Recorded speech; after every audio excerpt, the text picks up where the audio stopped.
আসসালামু আলাইকুম। কেমন আছেন সবাই? ভিডিওর শুরুতে জানাই বন্যা পরিস্থিতি যে খারাপ, এই বন্যার কারণে যে সকল পরিবার ক্ষতিগ্রস্ত হয়েছে তাদের প্রতি জানাই সকল প্রকার শোক সমবেদনা।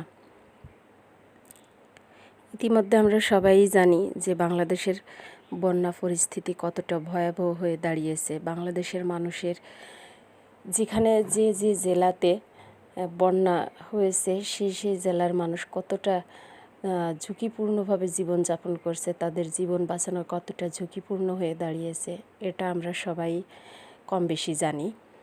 তো আজ ভিডিওটার মেন উদ্দেশ্য হচ্ছে এই অসহায় মানুষগুলোর পাশে দাঁড়ানোর জন্য আপনাদের সকলের কাছে অনুরোধ। তো মানুষের জন্য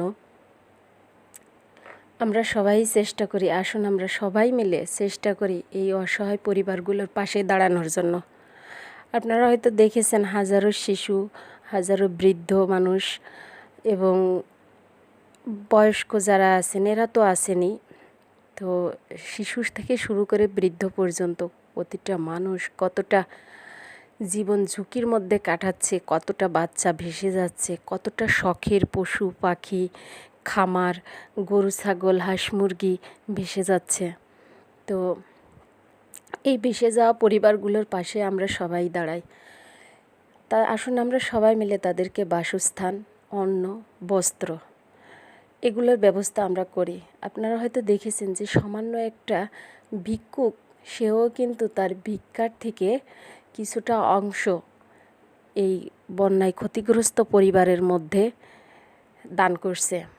তো আমি আমাদের যেসব উঁচু জেলাতে আমরা যারা বসবাস করি, যে সকল উচ্চবিত্ত থেকে শুরু করে নিম্নবিত্ত সকলের দৃষ্টি আকর্ষণ করে বলবো, আমরা আসুন সবাই চেষ্টা করি এই অসহায় মানুষগুলোর পাশে দাঁড়ানোর জন্য।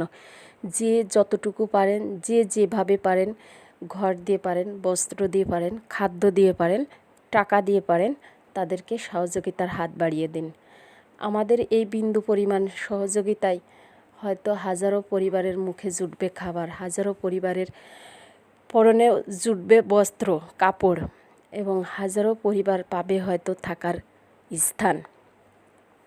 তো এছাড়াও যে সকল ডাক্তার এবং মেডিকেল স্টুডেন্ট ভাইয়া ও আপুরা আছেন, তাদের সকলের দৃষ্টি আকর্ষণ করে অনুরোধ করে বলবো যে আপনারা যে পরিস্থিতিতে পারেন না কেন, আপনারা তাদেরকে ফ্রি চিকিৎসা দেওয়ার ব্যবস্থা করেন, তাদের পাশে দাঁড়ান।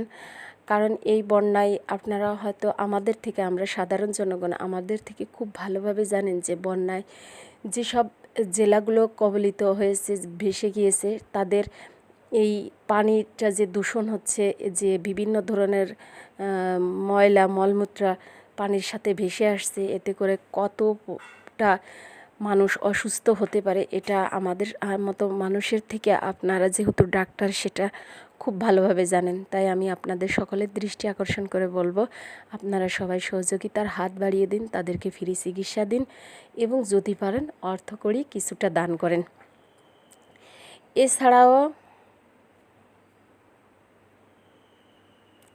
এছাড়াও অনেক মানুষ আছেন যারা অলরেডি অসহায় মানুষের পাশে দাঁড়িয়েছেন। ইতিমধ্যে আমরা দেখেছি অনেকেই, অনেক প্রতিষ্ঠান এই অসহায় মানুষগুলোর পাশে দাঁড়িয়েছে। তো তাদের জন্য রইল অসংখ্য ধন্যবাদ যে আপনারা এই দুর্দিনে তাদের পাশে দাঁড়িয়েছেন। এবং যারা দাঁড়াননি তাদেরকে আমি অনুরোধ করে বলবো আপনারা তাদের পাশে দাঁড়ানোর চেষ্টা করুন। তবে কোনো প্রতারকের মাধ্যমে তাদের সাহায্য সহযোগিতা করার হাত বাড়াবেন না। চেষ্টা করবেন যে টাকা হোক, অন্ন হোক বা বস্ত্র হোক, আপনারা চেষ্টা করবেন যে যেভাবেই দান করেন না কেন সেটা যেন অবশ্যই বন্যায় ভেসে যাওয়া পরিবারগুলো যেন পায়। এর ভেতরে কিছু হয়তো বা প্রতারকধারী লোক আছে যারা এই বন্যার দোহাই দিয়ে টাকা পয়সা আদায় করে কিন্তু তাদেরকে সঠিকটা বুঝে দিবে না। তাই সবাইকে বলবো যে আপনারা যেভাবেই পারেন, যতটুকু পারেন সহযোগিতা করতে চেষ্টা করবেন, যে সে সকলের সেই সহযোগিতাটা যেন বন্যা পরিস্থিতিতে যারা ভেসে যাচ্ছে তারা যেন সঠিকভাবে বুঝে পায়।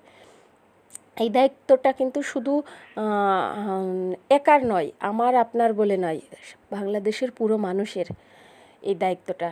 কথাই বলে যে একের লাঠি দশের বোঝা। তো দশের লাঠি একের বোঝা। তো 10 জন যদি সহযোগিতার হাত বাড়িয়ে দেয় তাহলে কিন্তু একজন ঠিকই এই পরিবারগুলো আশ্রয় পাবে, খাদ্য পাবে, বস্ত্র পাবে। যাই হোক, আর এছাড়াও বাংলাদেশের সরকার তো অবশ্যই যে ডক্টর ইউনূস স্যার, তিনিও এর সহযোগিতা করছেন। এছাড়াও বাংলাদেশের বিভিন্ন জেলার বিভিন্ন স্কুল প্রতিষ্ঠানগুলো এবং স্টুডেন্টরাও কিন্তু সহযোগিতার হাত অলরেডি বাড়িয়ে দিয়েছে।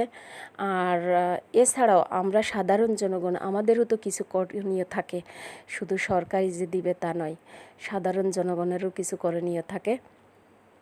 তো সেই করণীয়র হাতটা আমরা আসুন সবাই বাড়িয়ে দিই, যাতে তারা একটু একটু খেয়ে পরে ভালোভাবে না বাঁচুক, অন্তত দুবেলা দুমুঠো ভাত, একটু বস্ত্র এবং একটু থাকার জায়গা পায়। এই আশ্রয়টুকু আমরা করে দিই, সবাই সহযোগিতার হাত বাড়িয়ে দিই।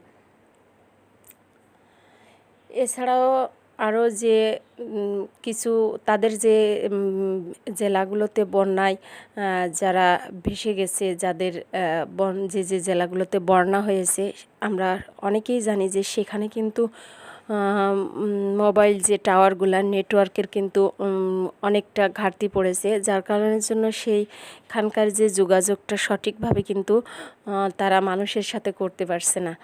এই কারণের জন্য কিন্তু তারা আরও হতাশ, যে অনেক সময় আছে যে আত্মীয় স্বজনের কাছে কিন্তু সাহায্য সহযোগিতার হাত বাড়াবে, সেটাও কিন্তু তাদের এই মুহূর্তে অনেক জায়গাতে বন্ধ আছে।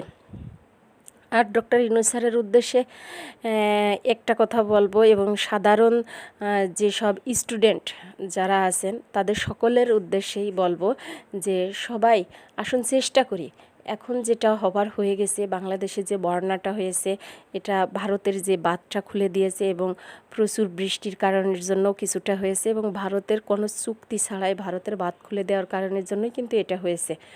তো আসুন আমরা সবাই মিলে সহযোগিতার হাত বাড়িয়ে আমরা যে ভারতের যাতে পানিটা এই সীমান্তে আসতে না পারে, সেই জন্য ডক্টর ইউনূস স্যারের উদ্দেশ্যে বলবো, এবং সকল স্টুডেন্টের উদ্দেশ্যে বলবো, এবং সাধারণ জনগণের উদ্দেশ্যে বলবো, সবাই সহযোগিতার হাত বাড়িয়ে দিন, যাতে সেই সীমান্তে যাতে সুন্দরভাবে বাংলাদেশের মানুষ বাঁধ সৃষ্টি করতে পারে, সোনার বাংলাকে বাঁচাতে পারে। তো আজ এই পর্যন্তই, দেখা হবে পরবর্তী কোনো ভিডিওতে। সে পর্যন্ত সবাই ভালো থাকবেন, সুস্থ থাকবেন। আমার চ্যানেলটি নতুন হয়ে থাকলে অবশ্যই সাবস্ক্রাইব করবেন। আর হ্যাঁ, কথা শেষ হওয়ার পরেও আবার একটা কথা আপনাদের জন্য, এই বন্যায় ভেসে যাওয়া অঞ্চলে আমার কিছু চ্যানেলের ভাইয়াও আপুরা আছেন, জানি না আপনারা কেমন আছেন, কোন পরিস্থিতিতে আছেন। তো কে কোন পরিস্থিতিতে আছেন অবশ্যই কিন্তু যদি স্বাভাবিক অবস্থাতে ফিরে আসেন আপনারা, তাহলে কিন্তু জানাবেন, যাতে অন্তত একটু টেনশন মুক্ত হতে পারি আমরা। আল্লাহ হাফেজ।